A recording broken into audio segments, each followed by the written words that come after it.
Welcome to Closing Conversations, a show for founders, leaders, and sellers who win together. I'm Max Notis. Today's guest is Dave Sifry, a true team builder who's been around long enough to see tech revolutions come and go, and smart enough to build through every one of them. He's the founder of WarmSmart, a platform that helps sellers and founders re-engage the people they already know, using AI to spark real conversations and not just generate spam. But Dave's background is so much more than that. He founded Technorati. He worked inside Lyft and Reddit and led the Anti-Defamation League's efforts on AI and trust and safety. We talk about using AI to make sales much more human, reconnecting with people who already know us and trust us, and why the best sales calls are the ones where you realize it's not the right fit. Let's get into it. Dave, it is so good to have you on the show. Why don't you kick things off, tell the audience a little bit about yourself. Thanks so much, Max. And it's a real pleasure and an honor to be here with you. I'll just start out, just look at me, nerd by birth, geek by training. Okay, that's how I like to think of myself, right? I'm not your Mr. Super polished Wall Street sales guy. I grew up loving books and was a nerd, did all of the nerdy things that I used to get bullied on the school ground for, right? And the funny thing is, I learned from that, just what other people think of me is none of my business. I'm going to repeat that. What other people think of me is none of my business. And being able to really learn how to internalize that and use that along with, the other thing that I learned as a kid from my parents was, how can I be of service? Focusing on service as my goal, right?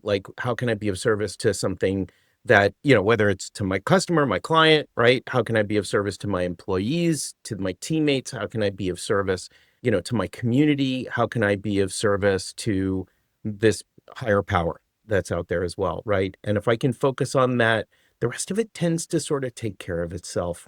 And I grew up as a nice Jewish kid in Long Island. Long Island, you're going to say, forget about it, right? What do you mean, right? And I know you come from the tri-state. That sounded a little Jersey with the forget about it. Well, hey, South Shore, Long Island, we're not that far off, right?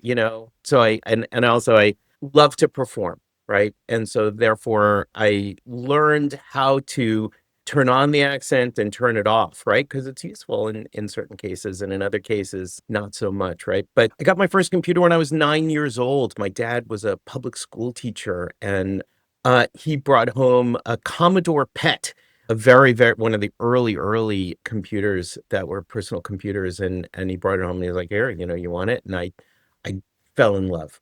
I taught myself how to program and I was off to the races. So for me, at that really early age, to be able to have something that I could, manipulate and control and build with and learn from and do all of that, I got really into it. And then somebody said, hey, I've got a friend who needs some computer consulting doing some, DB4, and they paid me $50 an hour. And that was how I started my first business, doing computer consulting. And I learned that I actually love to solve problems and to sell. Selling to me isn't about getting you to want something. Selling to me is about understanding what's the thing that's stopping you or holding you back, or, what's your problem? Where's your pain? And then helping build something for you and being of service to you. And if you can do that in a way that creates a single type of service that people can buy easily, well, we just call that product. Right? Whether that's instantiated as a physical object, or it's a service, or it's software, or it's software as a service, right? These things are in the end about being of service to the customer in solving an important pain or meeting a critical need. And so learning what that was really early made a huge impact. And, the old Sinatra song, if I can make it there, I can make it anywhere. This was, in the late 90s. And I had grown up with, hearing all of these magical stories about places like Cupertino and Sunnyvale, right? And Mountain View. By the way, I live out here in San Francisco now, so I know what those places actually look like. They're, it's like strip malls off of 101, right? But back then, they had this incredible, fantasy about what all of that meant. And I knew that if you play basketball, you got to try out for the NBA. I knew that if I wanted to do something of significance in this world, you got to come out here and see if you can make it in Silicon Valley. And I'm really grateful I did. So in the late 90s, early 2000s, I ended up coming out here and starting my first of what has become 9 businesses, all of which are technology related, most of which were internet and software. A couple of them were actually hardware companies as well. So I've done that too. And of those 9 companies, 3 of them we ended up getting outside venture funding for. 3 of them we built, really just through very traditional bootstrapping means. And, 3 of them were like just pretty, nasty, horrible failures of like big Dave-sized holes in the wall, right? Like, you got to put up with the fact that like not everything works out. And a great lesson there was that I can put in as much time, energy, and effort as the next one, but you can't underestimate opportunity. You can't underestimate timing and luck. Like these things are there. I have to put in the effort and the brain power and like all of my gumption regardless. And even when I do, sometimes it doesn't work out, but that shouldn't stop you. And anyway, I got to work on some amazing things with some really incredible people. I built a company called Linux Care, which was the world's largest Linux services company back in the early 2000s. I built a company called Technorati, which started in my basement, which became the world's largest blog search engine and ended up on stage and giving talks and like was a technology pioneer in Davos at the World Economic Forum, like traveled all around the world being an influencer back before like we even called it social media and we called it influencers, right? Like just being able to go out and understand what was going on in this social media world, was able to reasonably well. And then I was an executive at companies like Lyft and at companies like Reddit, where, I helped lead teams to build them out and build new products for them. And all throughout, what I found was you just never know, like it's all about relationships and maintaining good integrity and, not going for the small win and screwing somebody over. I've seen a lot of people do that over the course of my career, and the temptation is always there. And my experience was that you can get away with that once, but if you want to keep coming back and if you want to, like, if you're dedicated to being able to build something great, the small wins aren't really, at other people's expenses aren't what makes it. It's about building really good relationships and being true to your word. And as a result of that, like I've been able to have a pretty long career here. Now, I took a little bit of time away from technology. I said, you know what, this social media stuff, it's going a little wild. And I had something to do to contribute to that, right? When I built Technorati, we were looking at the engagement algorithms and how many likes and how much engagement and, helping to understand who are the most popular people in the different worlds. And I realized that, that kind of engagement-based incentives ended up having some really perverse impacts around fear and anger and polarization and hate. So I took a little bit of time off and I worked for 3 years as the head of the Center for Technology and Society at the Anti-Defamation League, which is the world's largest anti-hate organization. And I'm so grateful for the people who put in the time and work there. They work so hard. And my job was essentially to be working with all of the heads and the heads of trust and safety in particular at all of the major social media networks. So, YouTube and Twitter back then before it was still Twitter, Facebook when it was still Facebook instead of Meta, and TikTok and Reddit and all of these guys. And this was during the COVID pandemic times, and watching them send all of their content moderators home and start to replace it using this new technology called AI. Back then, we're literally talking before ChatGPT. This is, 2021, 2022. So OpenAI existed, but, we hadn't had that big moment yet where people said, oh my gosh, there's something going on here. We would work really closely with them. And I got very, very in depth with, what's an LLM and how does it work? And how can we help to train those LLMs and make sure that the disenfranchised, the people who are targets and victims of this kind of abuse, that their voices were included in these training sets to make sure that there was a deeper understanding of the kind of targeted hate speech that was going on. And we got to work with people like YouTube where, we said to them, hey, you've just come out with this LLM based content moderation system. What if you actually did the following? Like, what if instead of actually putting that content moderation bot on to moderate something after someone reports it, what if you could just have it run the moment that somebody posts a comment to a YouTube video? And that way you could say, hey, you know what? We're not sure because these things are inaccurate, but like the thing that you just posted might be violating our community standards. Are you sure that you still want to post? And just adding that one small piece of friction significantly reduced the number of postings that people made to YouTube, which then, by the way, reduced the number of hateful comments that people even got exposed to in the first place. And I realized, like this is where the kinds of design thinking and the kinds of solution finding, this is where you see the 10x changes, the 100x changes. It's not let's fix the problem once it's already there. It's how can we even use some of these kinds of technologies to help teach humans to avoid the problem before it even begins, right? Just remind them, are you really sure, these words that you're saying, they actually get read by somebody, right?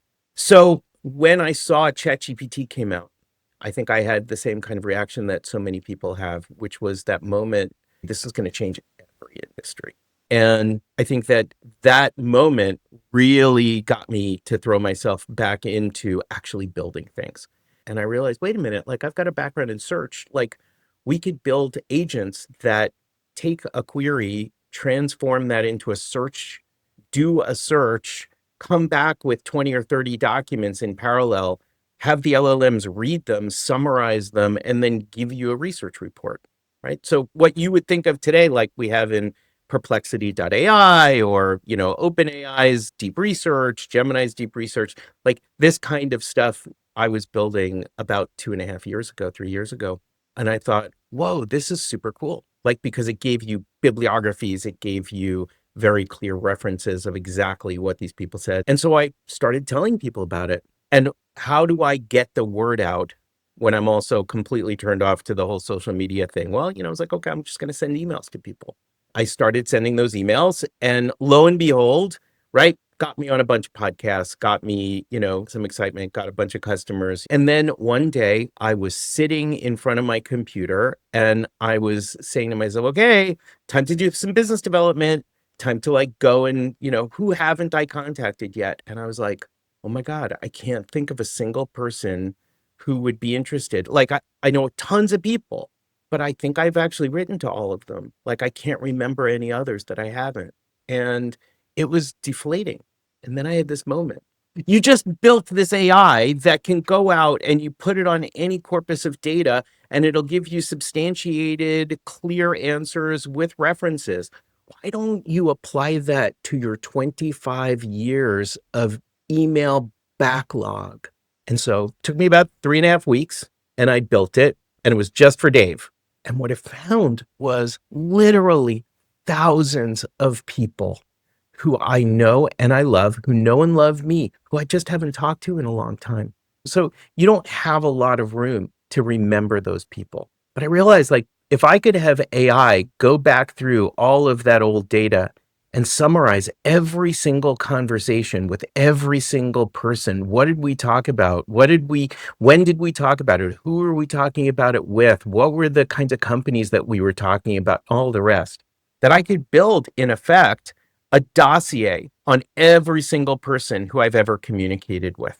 And then on top of it, because, a lot of those people don't work at those companies anymore. Many of those companies don't even exist. But I could then use AI to go out to the social media sites, figure out where the social media was, and then read their social media automatically and bring that back to me. So it's like, oh, you mean I don't have to be doom scrolling all day? You mean like I can actually just have the AI do that for me and then inform me whenever an interesting signal happened? Like you just posted something really cool, or there's a viral thing that's going on that you commented about, or you just got promoted at work, or you just change jobs, right? All of this kind of stuff. So I thought, okay, well, what if I could even now like have the AI draft emails for me? And I thought, well, it's already got access to my sent folder. So I went and trained a version of the LLM to write the way that I actually write.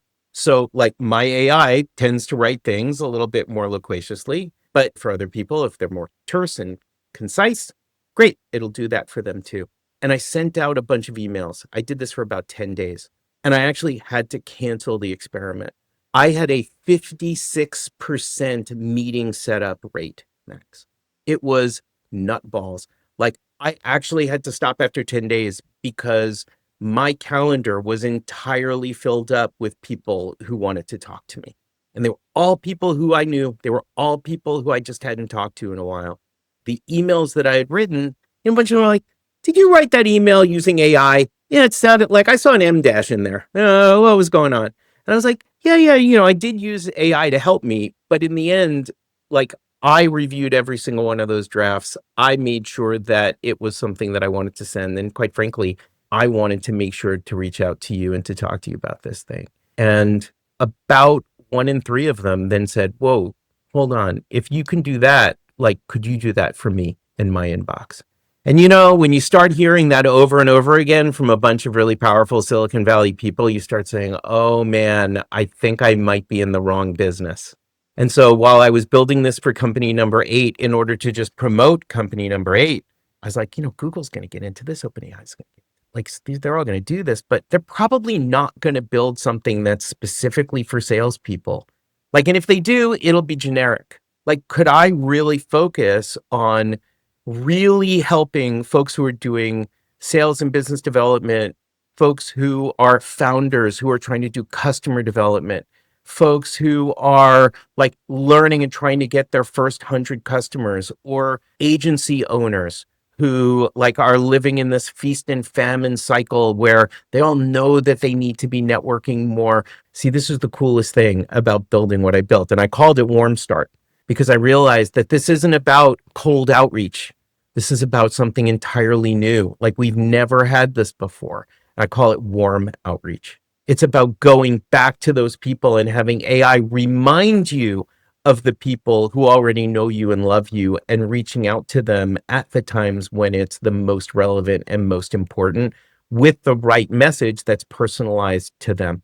You're actually focusing on them and their needs. You're trying to do something that's going to be helpful before you ask for something. And when we started rolling this out, the response has just been tremendous. So it's available now on warmstart.ai. We just went from closed beta to an open beta, and we have now hundreds of customers. And I'm talking about people who are digital agency owners, people who are freelancers, people who do contracting for business, people who are real estate professionals, people who are wealth managers, people who are executive coaches. Like the list is broad. There's so much to unpack there. I mean, your background is fascinating. It's real. It's impressive, quite honestly, between working at major household name companies, founding 9 different businesses, your earnest, honest start getting into this field, just following what you do. And I even wrote this down on the side, what other people think of me is none of my business. I absolutely love that. I think that's fantastic. I was actually, this is going to sound pretentious. I was reading Marcus Aurelius's book, Meditations. And that's exactly what he's saying, how you focus on what you're doing and everything else is just a distraction. But all in all, where I'm going with this is, I think that, listen, as a salesperson, when I first saw OpenAI and I first saw ChatGPT, my thought was, oh my God, this is going to write all of my emails for me. This can make my day, as an enterprise salesperson, for example, there are days that you have blocked off where I'm literally going to write 10 emails today, which is so much work per email. I'm researching all of these people and who should I be reaching out to and what should I be saying?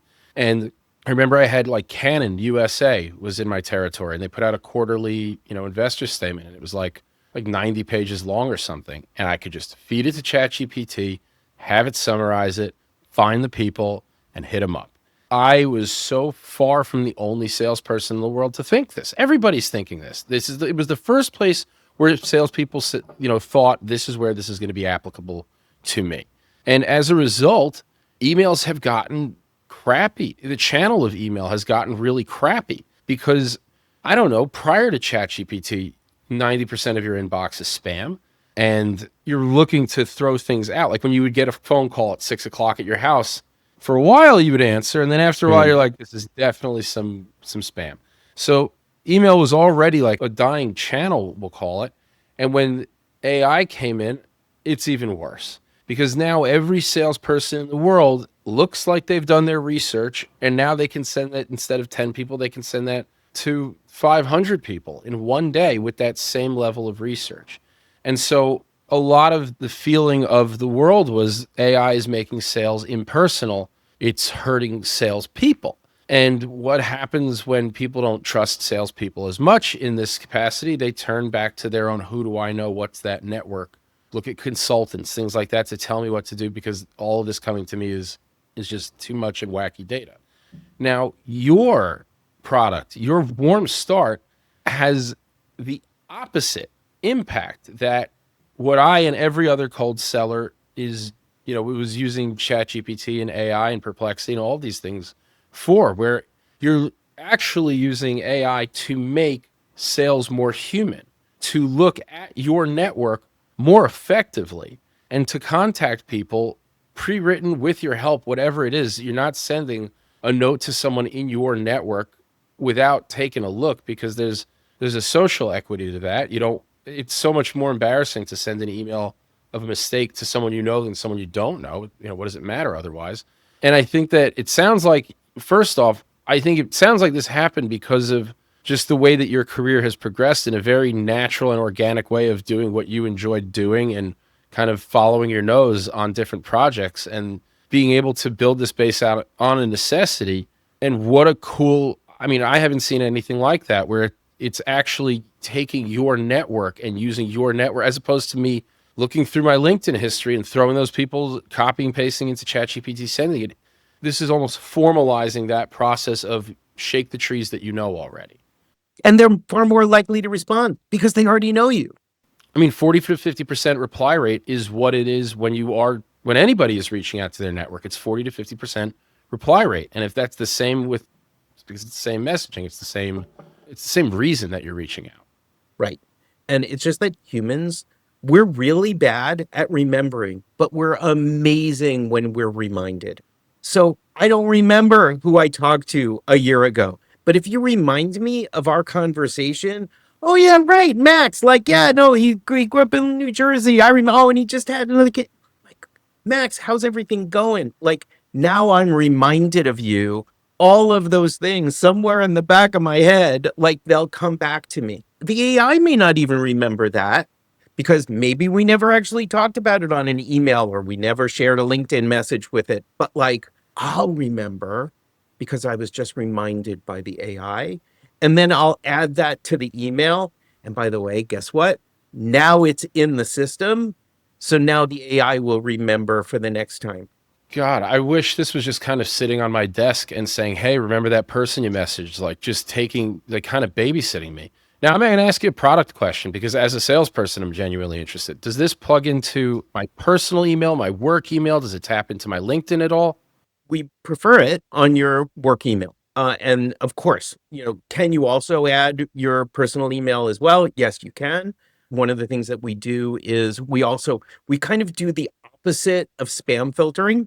So we look at anything that might be a commercial email, like, your Amazon purchases, right? And none of that even gets looked at. Like we see it, we look at the headers, we determine, oh, that looks like it's from your bank. We don't even pull it in. Okay. But you've got personal messages from people who you went and played golf with, or like it was while you were between jobs or whatever. Like those people all get added in as well. So we work really, really hard to make sure, like customer service emails, all of that stuff. Nope, not even looked at. Anything with personal related information, any kind of PII, any of that kind of stuff, we disregard all of that. Don't even send it to the AI. And then we also have really strict privacy policies. So because you are the customer, like I am not going to apologize. We charge you. It's $99 a month. Most of our clients see ROI on that within the first month. Every single one of them has seen ROI within 3 months. Like, I don't apologize for charging that kind of money, but what it does is it makes it very clear who the actual customer is. We don't sell your data, we don't use it, we don't share it. Anything that we build is only for you. And we make sure that all of the stuff that we do use, right? So we have commercial relationships with the different LLM providers, that they cannot use that data to train their LLMs either.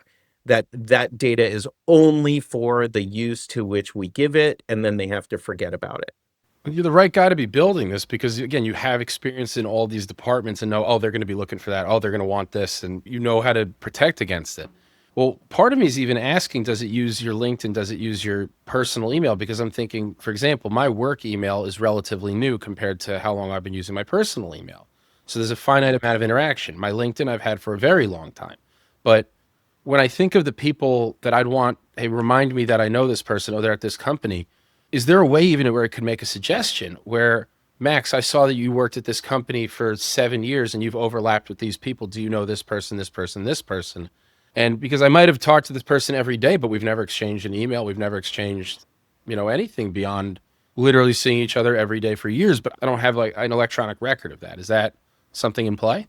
It's a fantastic idea. We do use LinkedIn today where we connect to the LinkedIn. So we'll notice, like, oh, you worked at company X between this year, and then they worked at company X, and you have your overlaps, right? Like, so or maybe you worked and you don't have an overlap, but you're still both alumni. Or maybe you both went to the same university. Did you go during the same years? Did you go through different years, right? Like, those are all powerful conversation starters that are usable.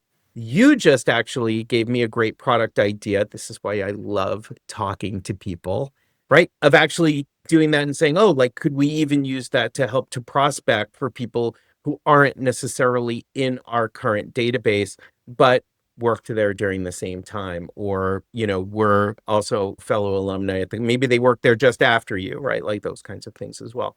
So it's not something that we currently do today. We do all the rest of it, but this is why focus is so critical, and why I know, like, I love what Google does. I love what Microsoft is doing. I love what OpenAI and Anthropic are doing.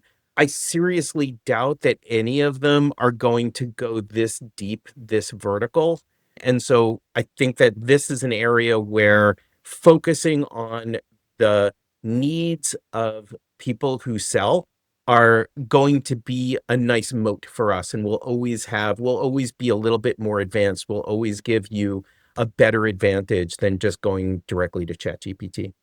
Well, it's set up exactly for it. And then first off, you mentioning, of course we charge. Of course you charge. Like that would be crazy if you didn't. I'm sure the people who are saying, "Why do you charge for this? Why am I paying for it?" They say that to every company, and I wouldn't think twice about that because obviously you're a business. Like you should be charging, and you're seeing who's serious or not. Like for so many good reasons. The other thing I'm spiraling on this because again, in a sales seat, this is so useful. I'm thinking back to when I was in high school or college and my mom says, you should get an internship. And I say, well, I'm looking. And then my mom says like, well, have you talked to this family friend? And I'm like, no. Have you talked to this one? No.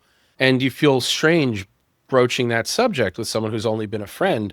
And it's a learned skill to use your network. Or you go to a company and they say, well, do you have anyone in your network? And there are some companies where I didn't trust the company well. And I said, oh, I'm not using my network. I'm going to cold prospect. I'm not pulling people I know into this because like you said, when we were talking offline, like you can only screw somebody over once. Like I'm not doing that to people that I know. And then maybe I'm at a company that's flipped switches and I said, wow, this is really great. Okay. You know what? Maybe, or hell, maybe I'm desperate and I'm like, I got to put out feelers for somewhere. But I think it takes time for anybody to get used to or comfortable with looking at the network, or at least most people. But what I think is really cool is your software here, it makes it very personal, but also makes it a process. And it makes it, well, here are these people. It's spelling it out in front of you. They do something that would benefit you and you could benefit them. And here's the message. Want to click send? You know what? That makes it a lot easier to pull the trigger than to look down the Rolodex, think of all my memories with this person. How do they remember me? I haven't talked to them a while. And there's this social anxiety that's based on nothing probably, that you have to like overcome to do this. Whereas if you have it in front of you, it's done. Why not? And it's something that, we've all learned. People tend to be happy to help. Like when you go ask for help and you're a little nervous, the response 99% of the time is very warm and very helpful. So I love that it's taking that nonsense human step out of it and just send the message. Just send the message. What's the worst thing that can happen? The insecurity that we feel. Because again, and it's really natural. Guess what? You know why I'm self-centered? Because when I spin around 360 degrees, the entire world spins. Right. And so, of course, I'm thinking, oh my gosh, if I sent this, are they going to remember that last time that we talked and we didn't, I didn't say goodbye. No, no, they're just not thinking about you nearly as much as you think they're thinking about you, Dave. Like they're actually happy to hear from you if the way that I approach it is, how can I be of service? Or, hey, was thinking about you, saw that cool thing you just did. Congratulations on that major event. I'm so sorry to hear about XYZ. Don't make it about me. If I can reach out to you and make it about you, Yeah, there's a sincerity to it. right? Like there is. And so that's also why if you're like, oh, I don't really like this person, delete the email draft. Like don't send it. Don't do something that's inauthentic. I love this. I very much believe when you get on a sales call, let's say with an inbound lead, they didn't book time with your company to learn about your company. They booked time with your company because they have a problem that they don't know how to solve. And they probably booked time with 7 other companies that may do what you do or don't do what you do, while thinking that all of these companies might fall somewhere in the realm of the problem I'm trying to solve.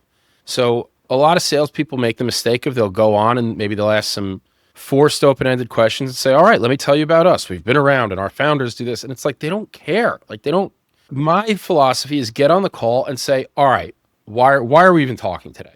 Like what brought you here in the first, nobody's coming to learn about this software because it's fun. No one in the history of a computer has ever looked for this because it's fun. What's the problem? And most people are guarded and say, well, we're looking to see what else is out. They're a little guarded about it. And as the salesperson, I like to further break this down. It's like, listen, here's the deal. My job is to figure out if I can help you or not. And if I can help you, I'll go ahead and tell you what we do and how we can help. If I can't help you, like I'm going to give you 45 minutes back in your day and I'll try to give you a recommendation. And when there's that sincerity, the customer is much more likely to talk. And then as we're talking, those first 10 minutes of a call, all I'm focusing on is what is the problem? Talk to me about the problem. I'm not mentioning my company. I'm not bringing up slides. Like, what is going on? Why do you do it that way? Well, why don't you do it? Have you thought about this? Well, what's in the way of that? And some things that they're saying are problems are real. And some things they're saying that are problems are like silly and kind of fabricated in their world. And they've never had anybody tell them that, oh, that's not a big deal. Why don't you just do this? And when that sincerity kicks in, you're going to be way more effective. And I think very similarly on the outbound, as you're saying, if I'm reaching out to somebody, when it's sincere, let's say it's a friend I haven't caught up with in a while, and I have this. I have a friend, I was even thinking about him the other day where I haven't talked to him in a while, and I do miss him, but should I, like, dude, I really miss you. I really miss you. That's going to probably go over pretty well. It's sincere. And similarly, if you're reaching out to somebody who you've worked with, if you have something that, as you're sending this message, you're seeing their background, I actually really do think this could help you. Why wouldn't you send it? You'd be doing them like not a favor by not sending that. But at the same time, if you're seeing this background and you're like, this wouldn't make sense, then you shouldn't be sending that. Then you are being a jerk. You are forcing this. So as long as there's that sincerity, I mean, hell, the people that you know are going to be way more likely to take that call or open your email 40, 50% than anybody else. So I think this is a really cool way to make that first step less scary, to open up those doors, to re-engage those relationships. Hell, I'm thinking if you're a salesperson and you're having trouble in your role, just use Warm Start for like 2 months and your pipeline's going to be thanking you. You're not say goodbye to your PIP because you're just capitalized on the warm outreach that when you look at LinkedIn and then you look at your messages, let's say, and you're like, oh, I don't know if I know anyone. You scroll through the feed. I don't know. You're rarely looking through your email inbox. It's just not happening. So to have that laid out and done for you like a menu, oh my God. Yeah. And it's so hard to do because it's just so difficult. There's so much crap in there, right? So being able to have something that cuts through all of it, and can actually understand who are the people and what's my relationship with them. But I'll tell you this, there are three kinds of campaigns that we see having a tremendous amount of effect. And the first is the one that we've been talking about so far, which is a direct sales campaign. Okay. Like, I've got something interesting. You just did something we haven't connected in a while. I want to tell you about it. You might be perfect for it. Boom. Great. But there's another kind. The second kind is just a pure networking campaign. So it's, hey, we haven't caught up in a while. I've been thinking about you. Like, what's going on? Let's get a little bit of time on the calendar. Like, I know that you're in industry X, Y, and Z. I would love to get your advice on A, B, and C. Almost like warming up an email domain. Just like re-engage everybody. Just talk to everyone. Just re-engage, right? And like, because you know what? Maybe they're not your customer, but maybe they know people who would be your customers. And how powerful is that to be able to reconnect with them? Because genuinely you're like, yeah, no, this isn't for you. But you know what? You probably know people. Like, I would love to be able to catch up and also see what I can do for you, right? So that's the very powerful second campaign. And then the third campaign, you would be amazed, is literally just a reconnect campaign. It's a campaign where you just say, hey, I've been thinking about you. You came up in my social media feed, or I saw you here. Like, dude, how are you? And no sales pitch. Like, let's just reconnect. Because now I get to find out like what's going on in your life. How are you? How's the family? Like, which by the way, is amazingly rich. And you know what? Every now and then that might lead to, oh, they work someplace, or, oh, they know people, or, hey, what are you doing, Dave? Oh, me? Let me tell you about my company. Right. And like, but it doesn't start with a sales pitch.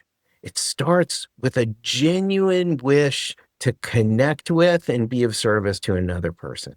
And that's why I named it Warm Start. I wanted to make sure that people were clear that this is something that is about warmth, and it is about community, and it is about relationships. And when you focus on those things, the end results, the transactions take care of themselves. If they're meant to be, they'll happen. And if they're not, like, the single best sales call I can have is when I close you on the sales call. The second best sales call I have is when I realize that what we're doing is not for you, and I save you a bunch of time by saying we're not for you. God, well put. You're right. Every other call in between, and let's say it doesn't happen, is it's just work. It's time instead of let me focus where it might be. And a couple of things. I'm getting off this call and I'm reaching out to that friend that I've been thinking about. Like, you just pushed that over the edge. So thank you very much there.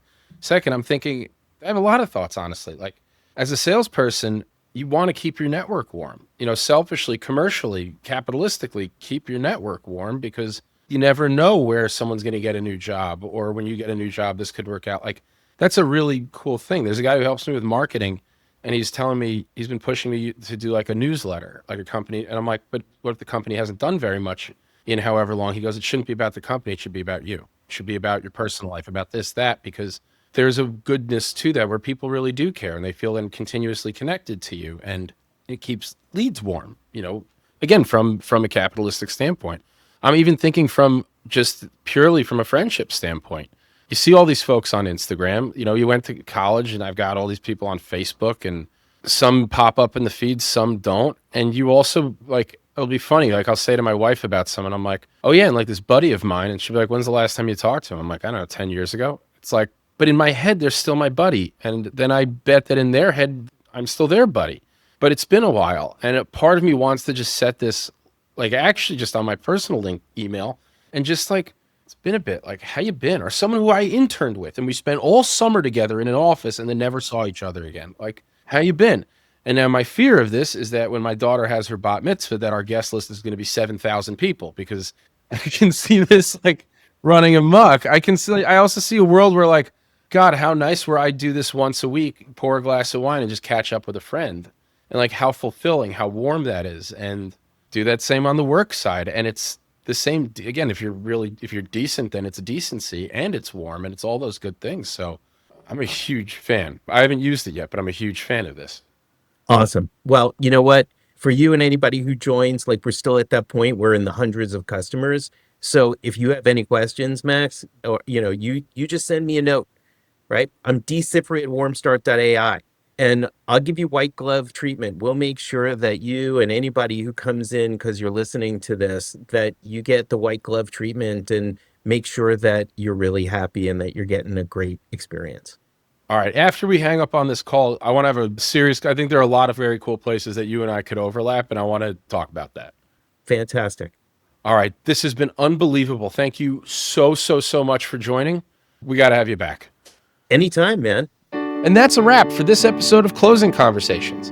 Big thanks to Dave Sifry for joining me and for showing how AI, when used right, can bring a little more humanity back into sales. If this episode hit home, do me a favor.